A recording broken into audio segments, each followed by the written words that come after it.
I'm your host, Annie Bowles, and this is News du Jour.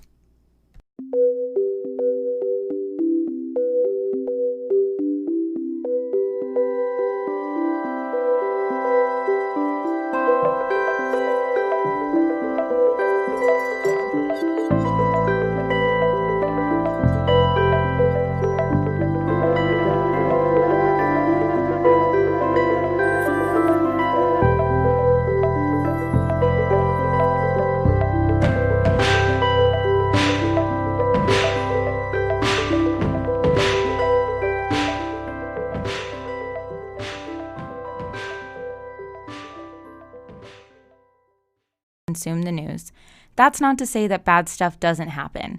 And when it does, we're going to be here to tell you about it and acknowledge its seriousness. However, we believe there's a lot more than doom and gloom going on in the world. And we will report on a range of different topics, from entertainment to business to politics to art and fashion and much more. Whatever the top stories of the day are, that is what we're excited to tell you about. We're glad you're here. I also wanted to give an additional announcement that for those who are unaware, Sugar Free Media will be donating 100% of this past week's earnings up until today to Black Lives Matter Oklahoma to support their important work here in our home state. Let's get started. Today, our first story takes us to Russia. An oil spill in Russia has long stretches of 2 different rivers turning bright red. A state of emergency has been declared by Russia's President Vladimir Putin.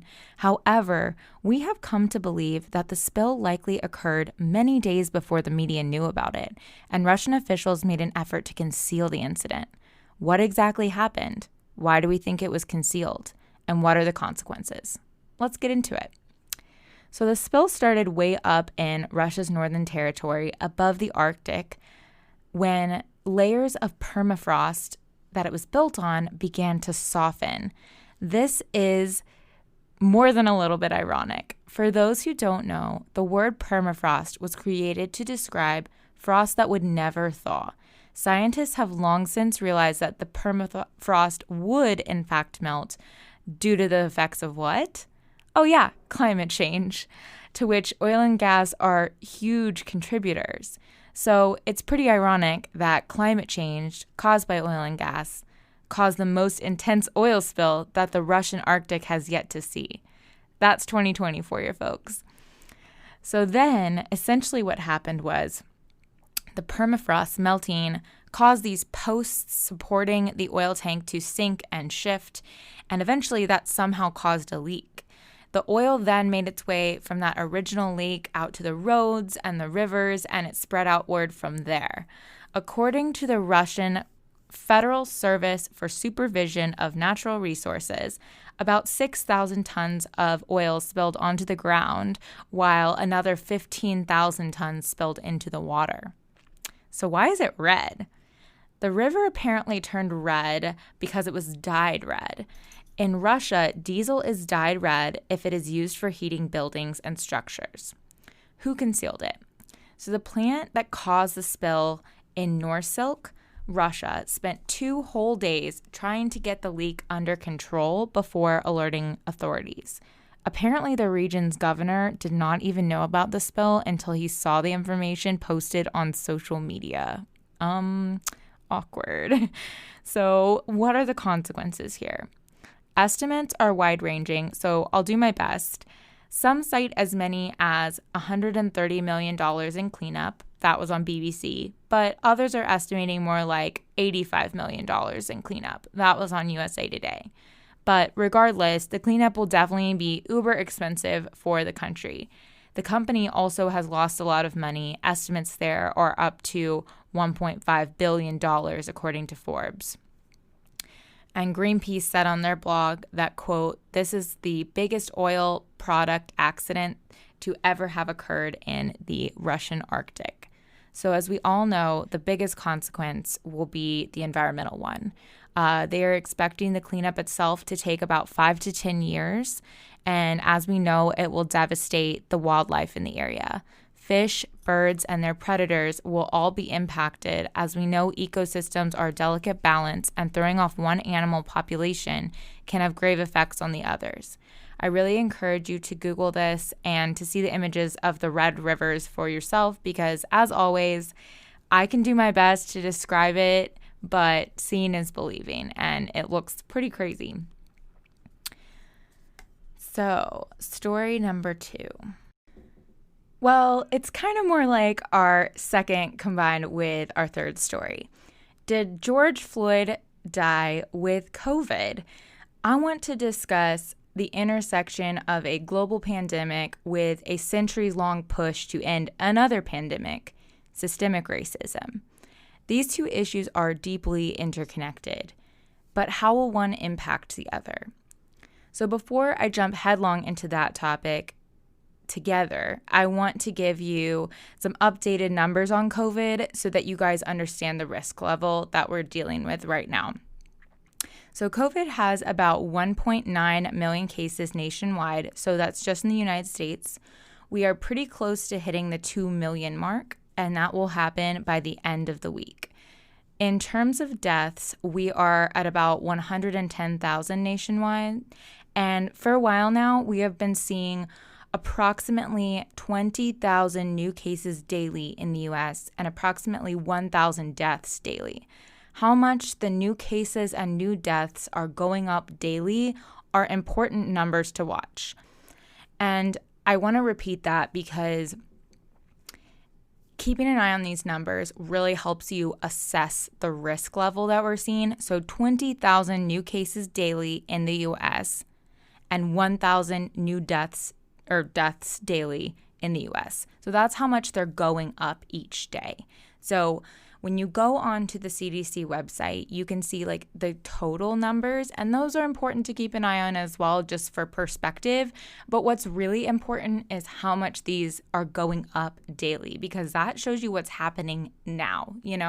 Like there was a lot of, very high level curve in the beginning, and it has kind of like gotten to this plateau, but we could see that shift and see it accelerate or slow down. So that's why it's important to watch how much things are going up by or going down by, so keep that 20,000 threshold mark in your head and 1,000 deaths. And those are approximate. So every day it'll be kind of around those numbers. And as long as we're around those numbers, we're sort of staying on this plateau, right? So if it goes up by a lot, or you see those numbers go down by a lot, those are things to take note of. So why is it important to keep an eye on the numbers? Well, it tells us how we're doing. It tells us how much or how little danger there is right now, and therefore how cautious we need to be when going about our daily lives. Are we engaging in activities that are leading to increased safety or increased danger? Make sense? We can see the results of that by watching those two numbers, how much cases are going up and how much death is happening. I think one message that really hits home to us from the Black Lives Matter movement is that it is important to see color. Seeing someone's Blackness acknowledges their struggles, their culture, their strength, and their resiliency. Well, something that the Black community is facing right now that we need to see and be very aware of is the COVID crisis. Yes, that's right. COVID is not colorblind. It affects Black communities more than white ones statistically, both the disease itself and the economic ramifications. Let's dive into that and what we can be doing about it. According to the AMP Research Lab, a nonpartisan analysis group, data from 40 different states show that Black Americans are twice as likely as whites, Latinos, and Asian Americans to die from coronavirus. And in certain states, that disparity is even larger. After a lot of pressure from Congress, the Trump administration announced this past Thursday that states are now required to collect data on racial disparities related to the coronavirus. Data shows white Americans with a 12.4% unemployment rate and Black Americans with a 16.8% unemployment rate. And while it seems that some white Americans are getting to go back to work, the Black employment rate has actually gotten worse. And we all know generations of mistreatment has led Black Americans to be more likely to be in poverty and therefore experience food insecurity, etc. during this difficult time. But still, many Black leaders and protesters feel that the danger from the police and systemic racism is a much bigger threat to their lives than COVID, which is why protesters of all colors continue to come out in droves. Black people in America are now facing a triple threat: COVID the disease, COVID's economic disaster, and the United States police forces. All of these are simply examples of how the system was built to exclude Black people. They're examples of how the United States tries to edge out Black people from its systems of civil protection so that it can turn around and accuse those very people of being responsible for their own circumstances. But at a time when we see the District of Columbia painting their streets with enormous yellow block letters reading "Black Lives Matter," at a time when we see massive protests in support of BLM in every single state in the union, at a time when a Black man infected by coronavirus died at the hands of the police before the virus could kill him, we wanted to share some news. If you haven't heard already, yesterday evening, the Minneapolis police it was announced that they will be taking the police system apart. After consideration, the Minneapolis City Council decided that their police department could not be reformed and simply needed to be dismantled. The City Council signed a pledge to begin the process of taking apart the police department as it now exists. This is the city where this wave of protests began. But what exactly they plan to do to dismantle remains to be seen. And there have been calls for reduced police funding all over the country. So we're not done yet. And if you haven't researched the 8 Can't Wait, please do. At www.number8can'twait.org, you can see the 8 tactics that police systems can take in every city to ensure the safety of Black citizens. So what can we learn about the overlap between racial injustice and COVID? Wear your mask to your protest. Try to avoid contact with people while protesting. There are also so many ways to help dismantle racism in America beyond protesting. So if you're especially at risk from COVID, you can donate money. You can buy from Black-owned businesses, and you can put effort into educating yourself and others on systemic injustice here in America and how it works. And that's the news du jour. So I wanted to leave you with a quote this Monday. If you don't have a seat at the table, you're probably on the menu. I hope this gives you a little kick in the butt to pull up a chair and sit at the table. Make room for yourself and what you think is important. I also wanted to note for the last time that for the past week, we will be donating all of our proceeds to Black Lives Matter Oklahoma to support their important work. We will also be resuming social media posts as normal starting today, but we want to let everyone know this isn't business as normal. We're still going to be covering the protest. We're still going to be sharing resources and amplifying Black voices, and are committed to, just championing that cause as long as it takes. If you enjoyed this podcast, please subscribe on whatever podcast platform you listen to. A rate and review would mean the world to us and help us be able to keep creating the news du jour for free for you guys. You can also give us a follow on social media under sugarfreemedia.co on Instagram, sugarfree_media on Twitter, and just sugarfreemedia, all one word, on TikTok. You can also subscribe to emails on our blog so you get an email alert every time we have a new post or an announcement, and that's at www.sugarfreemedia.co.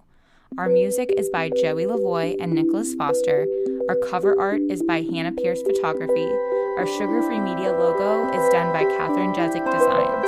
We appreciate you listening and look forward to telling you about the news next time.